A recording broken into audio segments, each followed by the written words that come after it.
Hey everyone, welcome back to our walkthrough, our glimpse at the chapters in Demetra George's Vol.2 Ancient Astrology book. I hope you can hear me and see me good enough today. So thank you again to David Fisher for being here with us and Matt Nolan from the Astrologer's Encyclopedia. Good to see you both again. Hello. All right, so today we have a few chapters to go over, and it's 3 this time, but they all kind of come into the same, I guess, heading or umbrella. So we're talking about the rulers of the Nativity. We're starting part 9 of the book, and if you guys want to hop into our book club, we take a deep dive into these topics and go over the chapters more thoroughly and chart examples and things like that. So join us over on Patreon if you want to catch the rest of the book. And I think for people that are going through this book, the last part would be almost the best part to discuss in a group or whatever, because it's not only more complex, but it's just more, I don't know, kind of fun and helpful to be with other people during these last parts. So don't think that if you haven't joined already that you couldn't still join, I guess is what I'm saying. So to dive right in, we are talking about the rulers of the Nativity as like a general concept here, and then we're going to go into the Lord of the Ascendant and the Lord of Fortune. So the rulers of the Nativity, as a general sense, is some planets are there to oversee more global matters in the person's life as a whole, and these planets are called the rulers of the Nativity. They're not only the rulers of a specific topic of the chart, but as the life as an entirety. So the domicile Lord of the Ascendant, the domicile Lord of Fortune, and the triplicity Lords of the Sect-Light, which we are going to cover next time. That one will have its own separate video, so stay tuned for the triplicity Lords of the Sect-Light video for our next group and our next video. So they are the planets that support the Nativity in a global way. So they're kind of like the ultimate rulers of an entire chart, or any ultimate ruler of the entire chart are called masters or lords of the Nativity. And the master of the Nativity is oikodespotes, and the ruler of the Nativity is Kyrios in Greek. And we have these planets because even though we have the Chaldean order of the planets, for instance, establishing which of the planets dominates more daily matters, such as the moon and Mercury, which are more mundane related because you have them closer to the Earth in the order of the planetary spheres. And you have Saturn in the outermost layer being the one that dominates slower moving matters and things like companies, major themes in society, and authority figures and all of that, and structures. Now we are talking about more specifically about how some of these planets can be selected from that bunch of planets to direct a determined native's narrative or their storyline. Yeah, and she talks a little bit in chapter 86, just kind of like the underlying philosophical principles of the rulers of the Nativity, how they're said to be like a support or to stand under something or to support something.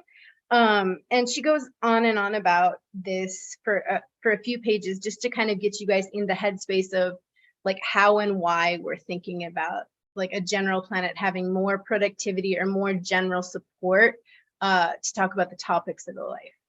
Because all the planets ultimately will have their own say in a person's life at some given point when they are made Time Lords, for instance, which we've discussed previously in other videos, not specifically, but we have mentioned Time Lords before.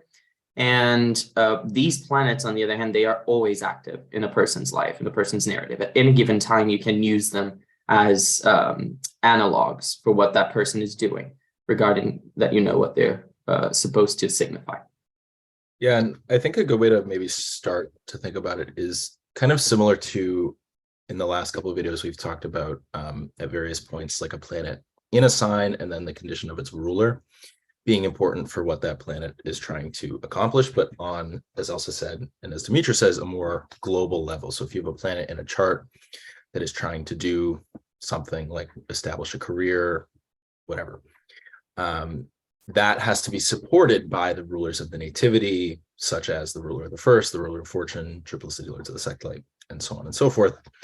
And this comes in just like, does this life have the potential to be eminent in this way, to be successful, to be wealthy in this way? But also, we are going to get to this eventually, is the native's life going to be long enough to establish this event? So one thing that I think it was Ptolemy or Valens says is that you always want to check these lords of the nativity first. And in ancient times, they would check length of life to see, is it even worth making a prediction that someone is going to become whatever when they're 63 if they're not going to live that long. So basically, it's something that we check first to see, is the life capable of producing these certain outcomes? And if so, proceed from there. And to complement, you have more than those three. Okay, in the tradition, there are things like the ruler of the full moon before your birth or the new moon before your birth, but we are not going to get into those. These are the main that Demetra goes into in her work. Yeah, the masters or the rulers. And there's also like the concept of the Almutin or the Almutam as well, that can be like kind of a globally characterization of the chart, just because it has a lot of dominance or eminence in the chart. But these are the three, rulers of the nativity according to like the Hellenistic, I guess, examples. And she's saying like the oikodespotes and the kurios are, the master of the masters, the common masters of the nativity, are looked at for matters of life force, longevity, character, and destiny. And I would suppose, like, obviously when they're active through time as being a time lord, that's going to be huge. But I'm sure if it's kind of like how the ascendant is going to represent your character, yourself, your body, I would think that the masters of the nativity also probably have like a global characterization in some way of just like, say it's Venus or something. You might be a very Venusian character, or Venus is supplying a lot of the longevity or fortune, possibly, and especially if the ruler of the lot of fortune, which we're going to get to, but would characterize a lot of the life or how things would come into eminence or being or something like that. Yeah, and just another point maybe before we get into the two rulers that we're going to talk about is that, and Demetra repeats this, over and over and over, is that we're not to take any of these in isolation. So for many people, they'll have the Lord of the first and the 12th, and then they'll panic and say, my life will be terrible forever. But there are many other lords. There are many mitigating conditions, and so that would indicate one area of perhaps difficulty, but none of these alone are sort of the end all be all of prediction. Oh my God, I'm so happy you remembered to say that, because we also have the triplicity lords of the sect-like video that's going to come out later, like we mentioned. So please don't go off on just these two and think that you have to consider all three of them and other factors in getting a solid read. And so don't put the cart in front of the horse as far as these, but really do start to narrow in on the concept, and I think give these chapters a lot of philosophical thought as well when you're diving into it. So the steering, maybe don't say diving, it's a little sensitive word to use nowadays. I'm sorry. And the next chapter, steering the ship of life. The domicile. The 12th, it hits an iceberg, and yeah, I hope that's not too triggering for some of y'all. Sorry. So steering the ship of life, the domicile lord of the ascendant. So the horoscopos, or the hour marker, is the ascendant, right? The domicile lord of the ascendant is the planet that rules that rising sign. It characterizes, like we know, the moment of birth, the first breath, and it's mostly connected with the body, the vitality, the constitution, the longevity, the character. So the ruler kind of speaks to the overall ability for life to flourish, thrive, proceed forward, and have fulfillment of its objectives. So it's like the steers person. So again, I'm talking about the lord of the ascendant is like the steers person that guides the overall success of life. So we're going to be looking to that planet to give us some, again, we can see why these are global. And it's probably not a new concept to most of you who are astrologers. Like, we don't just look at the ascendant sign and be like, okay, that's it. We definitely always look at the ascendant lord. So it's not necessarily a foreign concept, but I guess this is giving it some extra weight. Yeah, I have a passage that I'd like to read on 977. So just the first two paragraphs, she says, the first step in the analysis of the Lord of the Ascendant is to identify the planet that rules the Ascendant sign. And this next sentence is really kind of the crux of it, is imagine that this figure is steering the course of life towards its destination. Visualizing the deity that is associated with that planet can provide a more evocative image.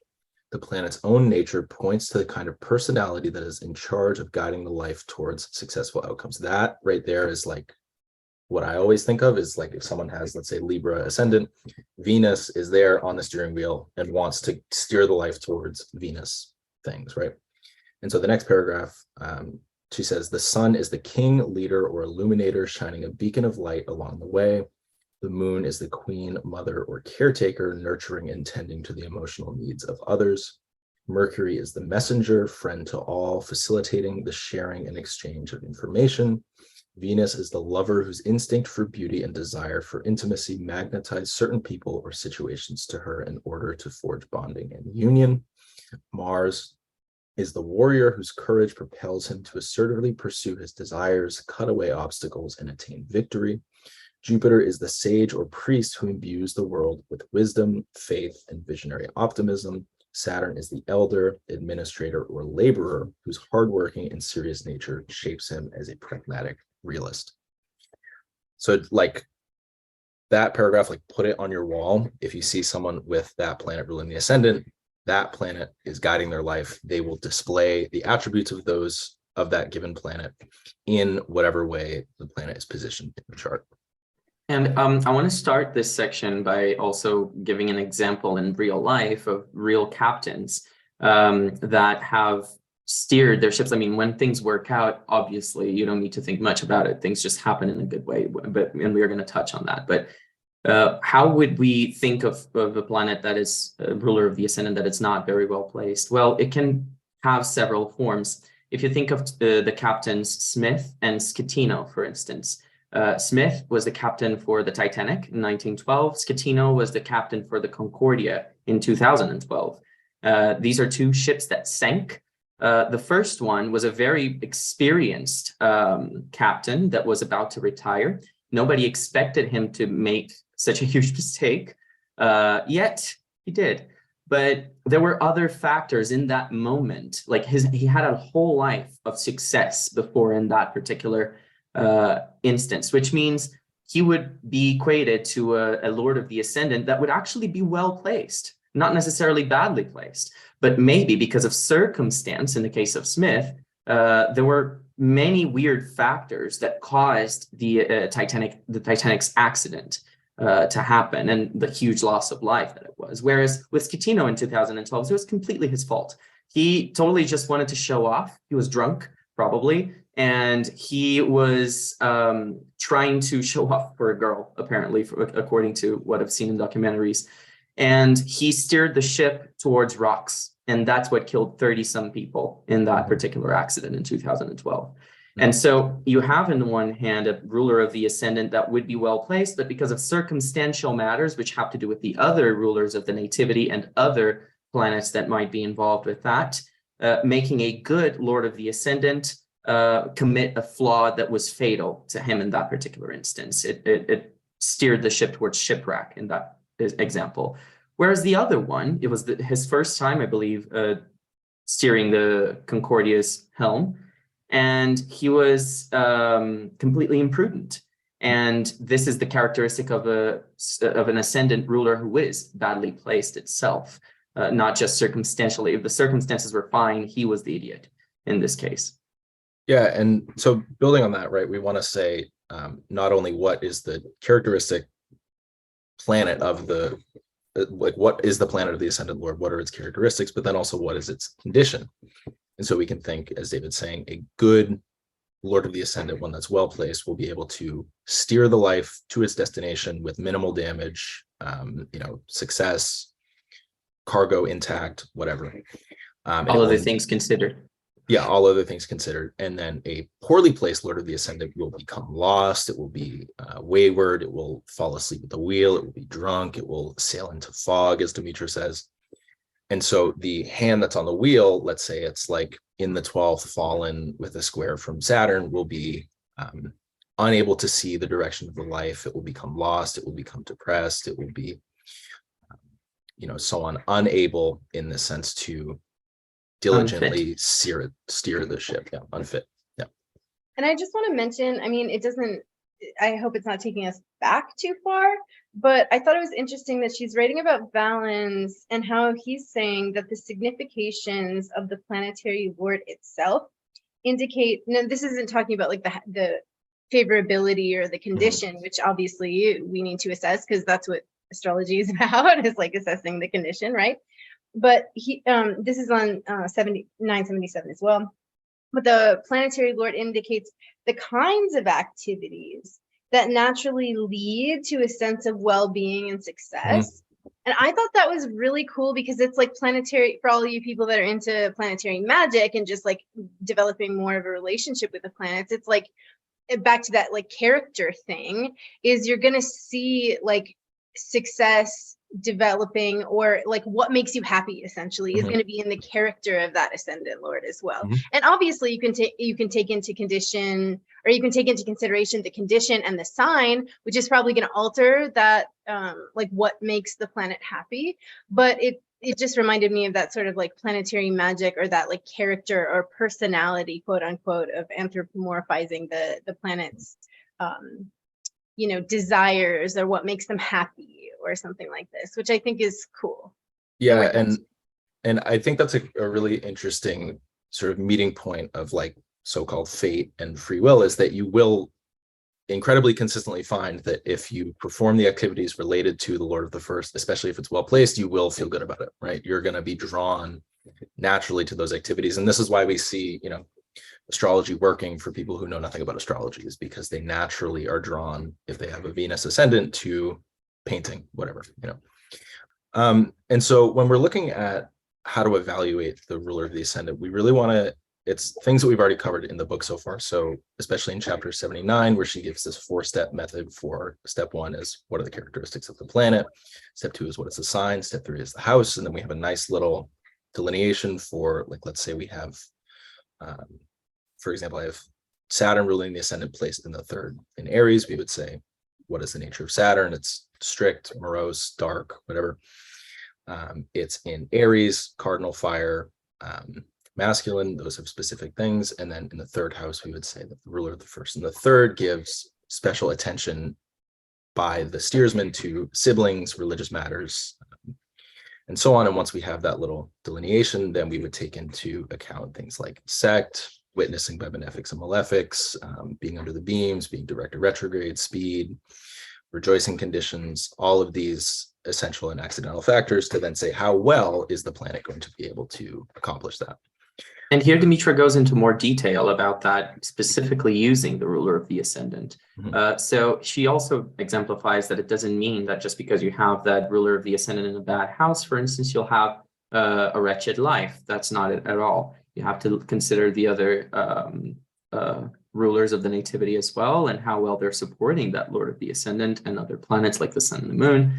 And you also have to consider, as Matt was saying, aspects by benefics and malefics to see how many challenges, if in a bad house, that planet is going to have. And if in a good house, how many challenges are either going to profit from, which challenges are going to make that more active. For instance, they could be in a good house, but ruled by the malefic contrary to sect and a square to that same malefic, or the other malefic, which would also bring challenges, even being of sect.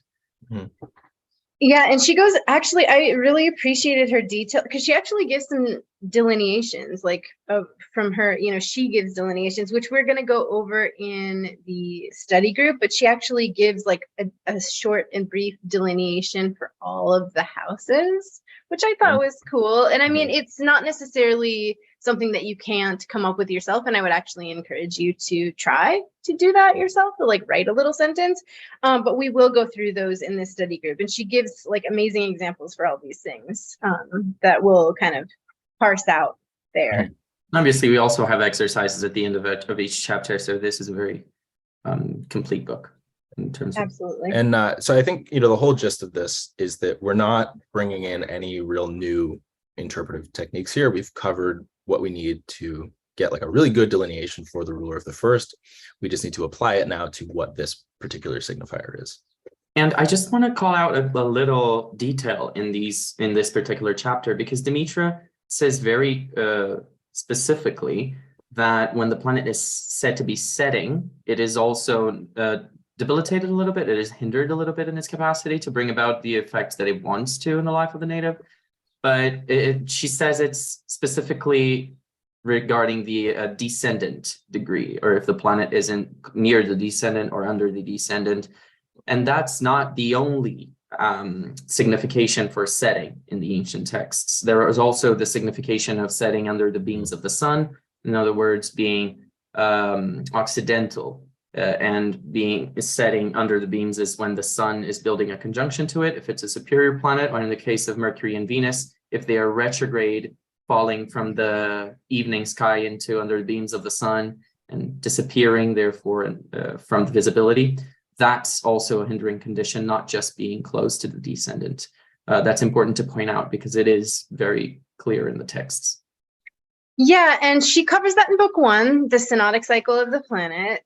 And I think that's good to go over and good to mention, because that is a primary planetary analysis. So you're just going to apply your primary planetary analyses, which are many, right, to the Lord of the Ascendant, knowing that the Lord of the Ascendant carries some favorable weight as the oikodespotes, or one of the masters of the nativities, but still same set of rules, and good to point that out. Yeah. Although it is covered in book 1, go ahead and go back to book 1 and get yourself familiarized with that type of setting, which is the synodic cycle setting. Because she does go on to say, other factors to consider, which is direct in motion, visible when rising over the horizon. So that would be having to do with its synodic cycle of the sect in favor or not. Receiving positive testimony, we know that's how it's talking with other planets, and if it's not maltreated, from preventing its role to those aspect relationships. So yes, we want to give extra weight to the Ascendant Lord here and give it a nice solid treatment. And yeah, and then she also covers the vital times of the Lord, of the domicile Lord of the Ascendant. So when she's saying that, with all the things that we are saying to consider to assess the quality of that Ascendant Lord, will also determine, just to comment on the length of life technique that's going to be treated in a few chapters. That's one of the factors to consider, how well positioned and how well favored is that Lord of the Ascendant, because there are certain numbers of years, and there are certain time periods associated with those planets, with each one, that you're going to want to add to the native's life or take away, depending on their condition. Yep. All right, and then we get some chart examples for her there, and that probably concludes the Lord of the Ascendant. So do you guys have anything more you want to say on Lord of the Ascendant, or are you happy to jump forward to the introducing of the lots, the Lord of the Lot of Fortune? Good. Yeah.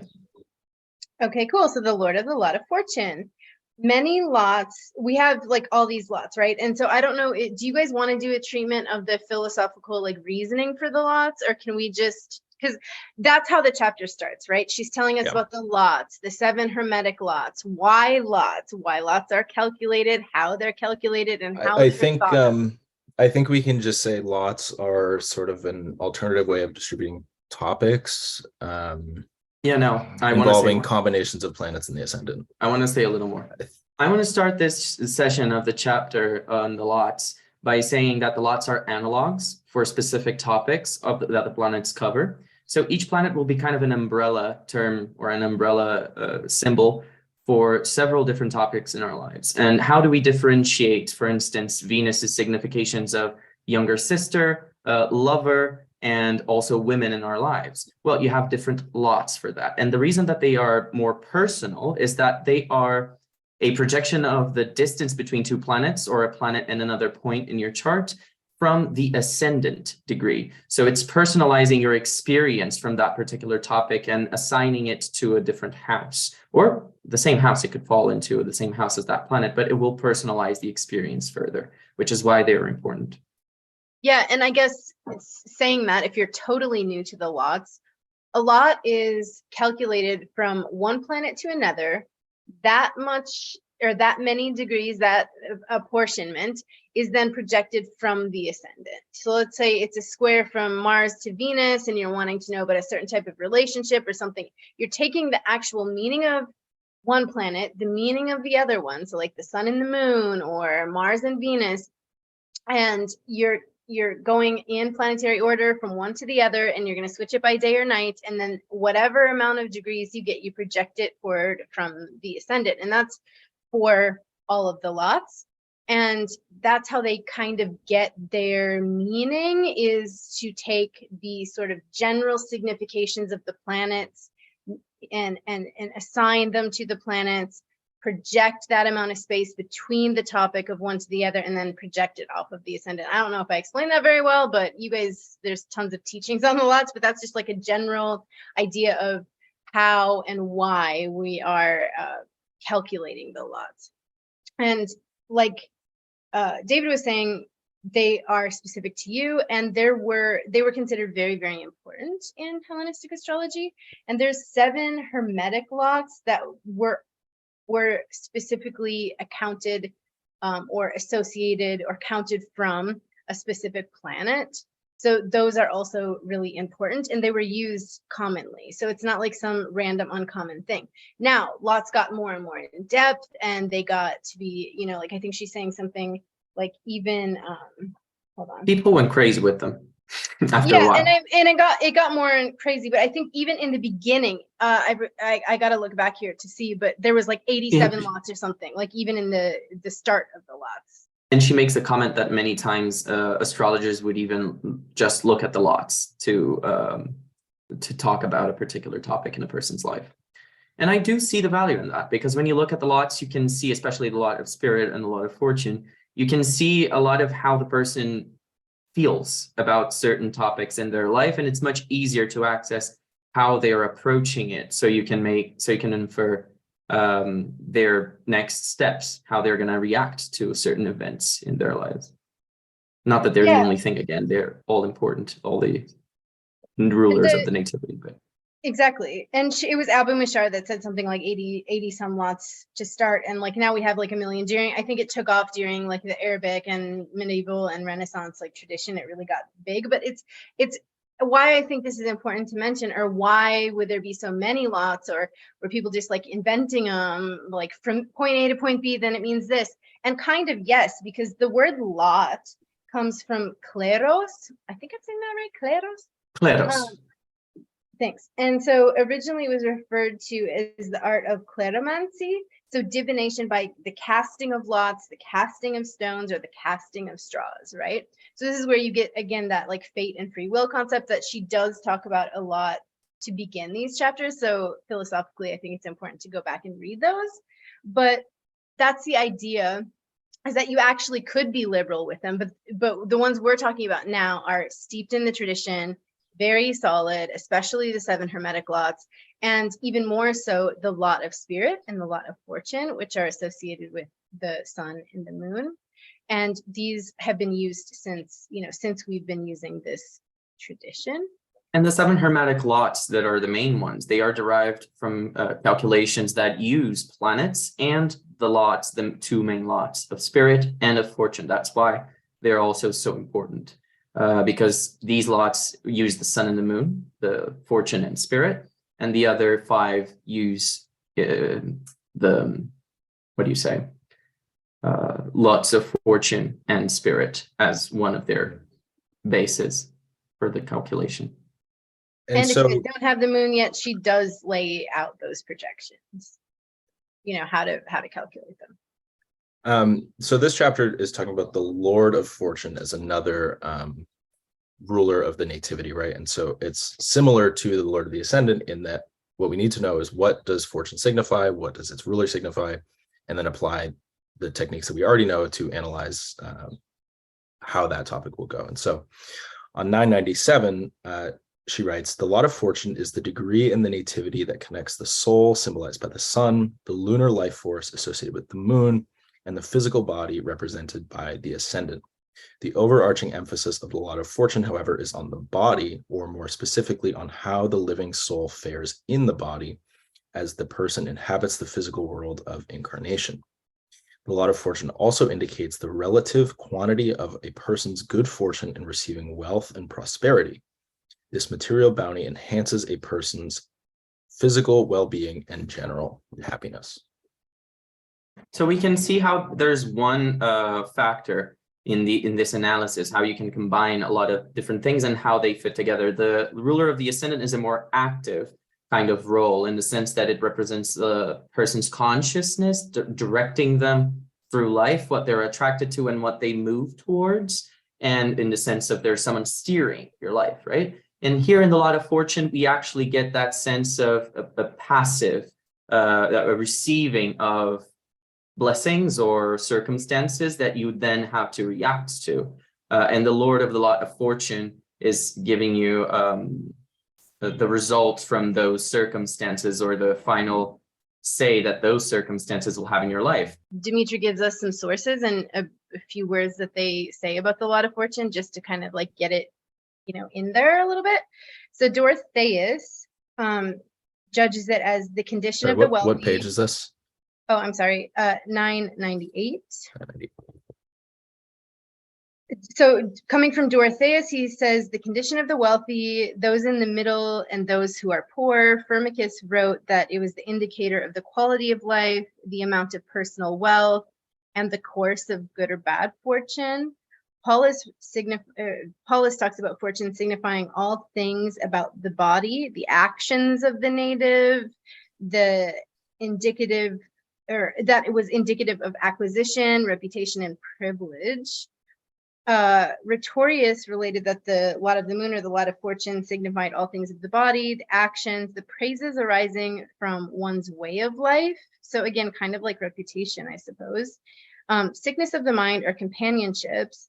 And then once we get to Abu Mashar, he talks about it as prosperity, enrichment, riches, honor, the lack of honor. And then Bonatti talks about it as the substance, the property, the status, and indeed the whole life's condition. And the authors, Demetra also mentions that they point to the lot of fortune and its ruler being as important as the ascendant and its lord, right? So again, just to round back to that idea that all of these lords are important, but you should look at them in specific ways. You shouldn't just attribute the same meaning to them, but they're equal in importance and should be looked at in their own way.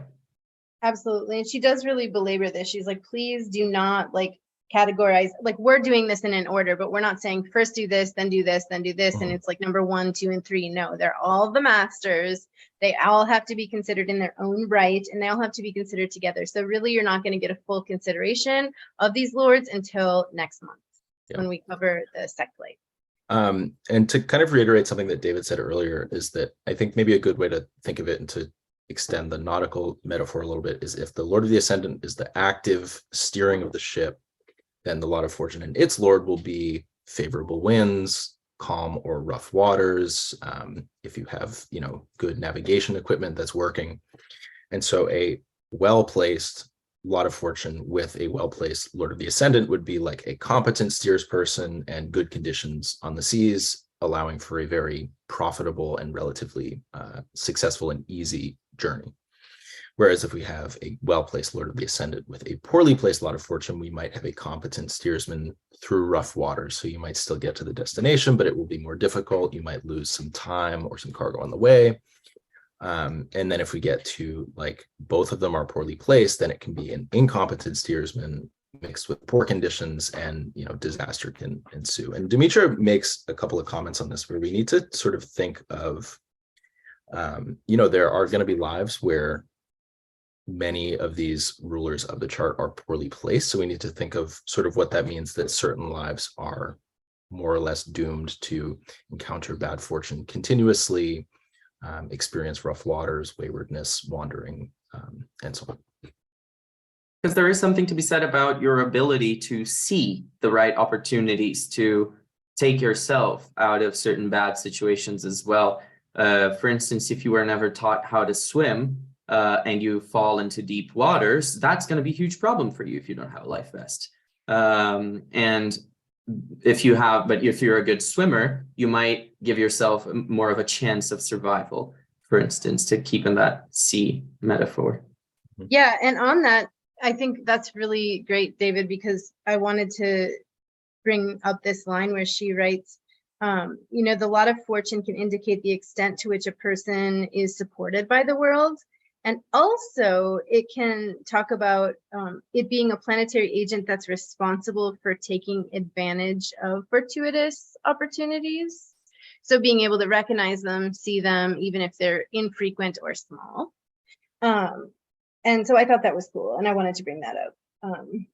And again, all of that has to do with the condition of those points. So aspects by benefics or malefics, visibility, depending if it's a planet that you're talking about, for instance, the ruler of the lot of fortune, and all of that we mentioned. Yeah, that's an interesting thing maybe to dwell on just for a quick second, is that the lots, it's inconclusive, or I think most people would say that lots are not harmed by being under the beams, whereas the ruler of the lot would be harmed by being close to the sun. Yeah. Yes, could be. Yes, and so essentially, when we're talking about analyzing fortune, you're doing it the way you're analyzing everything else. Like David had mentioned, you're going to go through the steps of condition, house favorability, angularity, all of that. And then we don't need to mention this or go really into this, but she does talk about the fortune houses, or the houses from fortune, which is, I guess you could call it a technique where we generate an entirely new set of houses called the fortune houses, where the lot of fortune is becomes the ascendant, and then project it out from there. So just know that that's a thing if you don't, and know that the book contains this piece, and we might go a little bit deeper into it, but that's another thing you can do from fortune and was done from fortune. And it could be interesting to look at your chart in that way while you're experimenting with this lot. And we go into all of these topics in more detail. We use examples from our own lives and from the lives of the people participating in our study group in there. So if you guys want to join our conversation, we do it every last Wednesday of each month. And it's next Wednesday, right? Mm-hmm. Yep. The 28th, I believe. Yes, and happy solstice to everyone. I was going to mention that in the beginning. Yeah, thank you. And I hope you guys all had great celebrations. And the reason why I was laughing during that Titanic thing is the news right now is about that ship that went, or that little pod that went down. Happy solstice if you're not a billionaire trying to go down to the wreck of the Titanic, I guess. Yeah, so when we're talking about ships and all of this stuff, it's just like, if you caught me smiling, I wasn't smiling at the tragedy, just that news story, because we've been laughing about it for the last few days or whatever, or just kind of like pondering it, and it's kind of funny.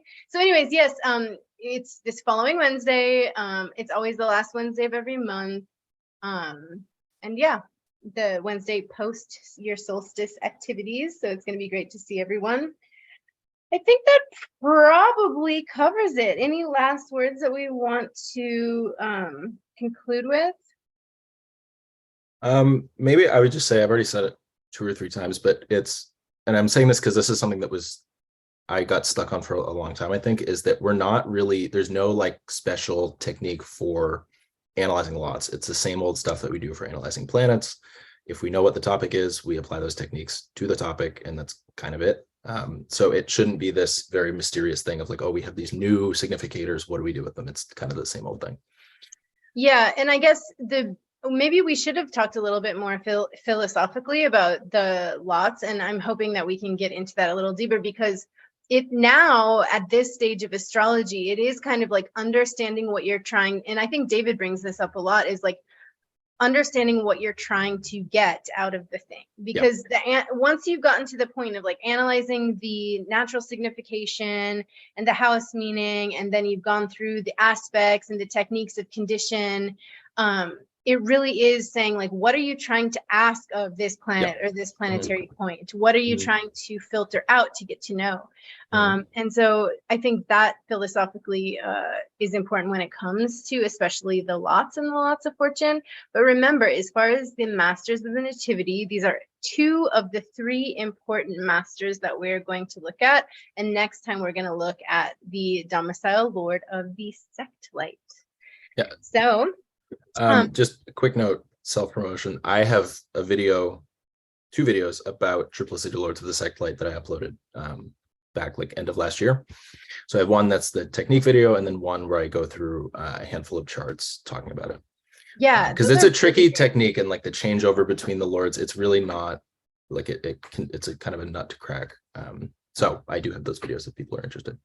Awesome. And thanks for doing those. I remember watching them when they first came out, but I'll be watching them again with everyone else. And yeah, support Matt's channel over at the Astrology Encyclopedia and at _Astropedia on Twitter. Do I have that right?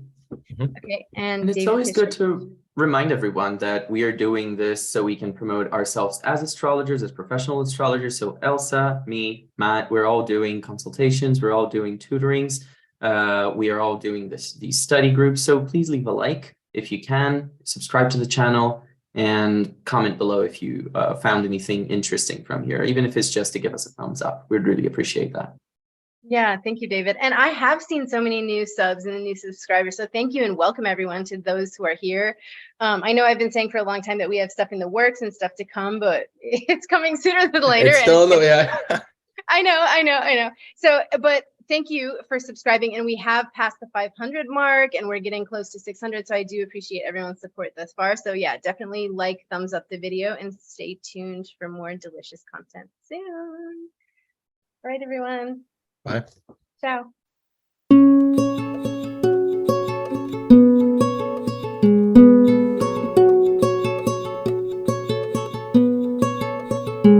Matahia mataoka ka bersamayo demikian soba da soba kenan matahiba nakau di mawa demikian soba and so